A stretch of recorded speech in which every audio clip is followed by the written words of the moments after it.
মাগুরায় নৃশংসভাবে খুন হওয়া এইচএসসি পরীক্ষার্থী তীর্থ রুদ্র হত্যাকাণ্ডে জড়িত তার বন্ধু আমানকে গ্রেফতার করেছে পুলিশ। অন্যদিকে আমানের স্বীকারোক্তি অনুযায়ী গতরাতে নিহত তীর্থের ব্যবহৃত ব্যক্তিগত মোটরসাইকেল জেলা সদরের কাশীনাথপুর গ্রামের একটি বাড়ি থেকে উদ্ধার করা হয়েছে।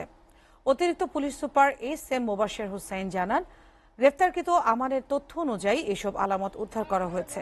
তবে এই ঘটনার সাথে জড়িত আর কেউ আছে কিনা পুলিশ তা অনুসন্ধান করছে। অল্প সময়ের মধ্যে প্রকৃত হত্যার রহস্য বের করা হবে বলে জানান পুলিশ সুপার।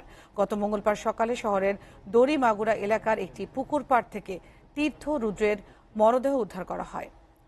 তাকে দুর্বৃত্তরা গলা কেটে ও মুখে ধারালো অস্ত্র দিয়ে কুপিয়ে হত্যা করে সেখানে ফেলে রেখে গিয়েছিল। এলাকাবাসীর খবরের ভিত্তিতে পুলিশ তীর্থ রুদ্রের মরদেহ উদ্ধার করে।